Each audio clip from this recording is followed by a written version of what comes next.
Dear colleagues, a year has come to an end, and I would like to wish all members, candidates and their families a happy new year on behalf of the current administration of the International Psychoanalytical Association.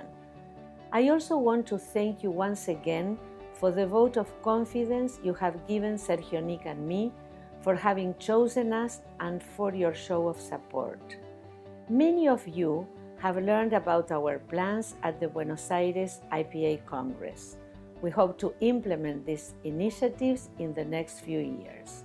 Our main goal is to contribute, along with you all, both to the continued relevance of psychoanalysis and to its growth and expansion. 2017 brought serious misfortune worldwide. Natural disasters, harsh social and political problems, and terrorist attacks. Some of these events had devastating effects, and the marks they have left will endure.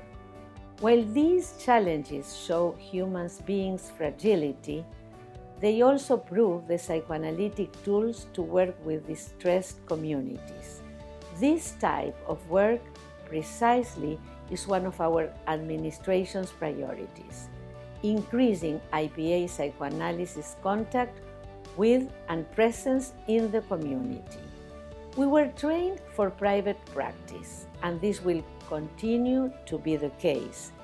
It is important, however, that we all make the effort to work actively to broaden the scope of psychoanalysis so that we can fully develop its potential. We need to get out of our consulting rooms and institutions and to go where young professionals are working on highly complex problems.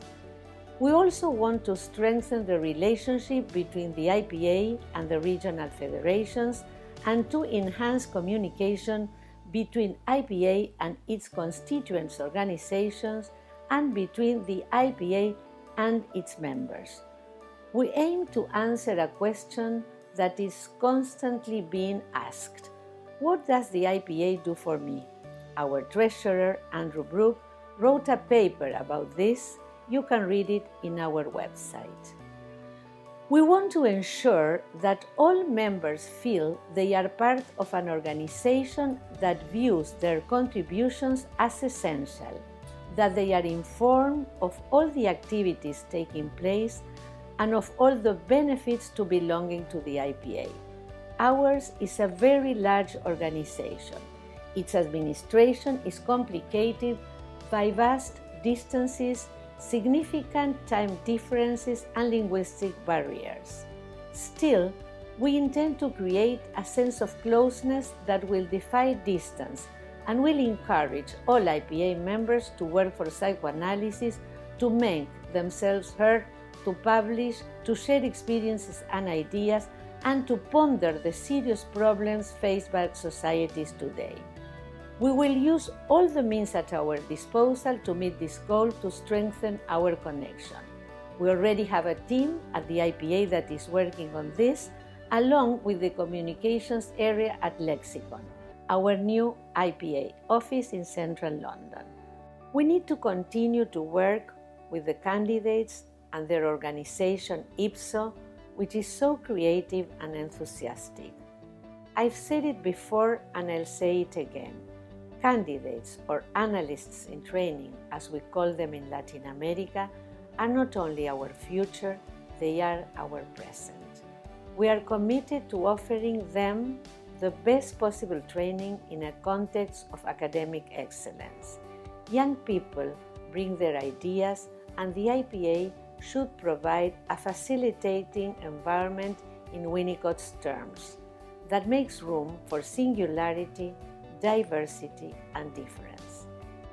In 2017, the IPA board voted to modify the Iting on Training model. This vote was preceded by an intense debate that is still underway. During the first meeting of the new administration, the board approved the creation of a task force to study the best way to translate this change into the Code of Procedures. We are aware that this amendment has had a positive impact in some places and a negative impact in others. We are listening carefully to the concerns of societies, and we want to engage them throughout the entire process. In times of turmoil, events may unfold that appear threatening, but experience has taught us that these times may also give rise to very creative projects. We welcome all contributions and constructive criticism. We want to maintain a climate of respect within the framework of support provided by an organization that must take into account diverse contexts and geographies. What unites us is certainly our passion for psychoanalytic practice and the need to transmit it to the younger generations.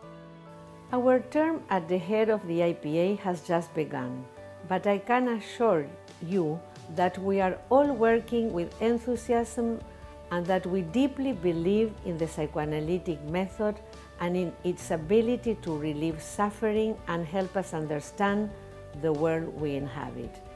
I do not want to end without thanking Sergio Nick, Andrew Brook, and all our colleagues on the board for their work they are performing in an atmosphere of respect and camaraderie. The chairs and members of our committees and task forces for their passion and dedication, as well as the entire Lexicon staff, without whose efforts, constant presence, and willingness to help, we could not carry out this daunting yet very gratifying work of steering an organization that makes us all proud. Once again, our best wishes to you and your loved ones for a peaceful and joyful 2018.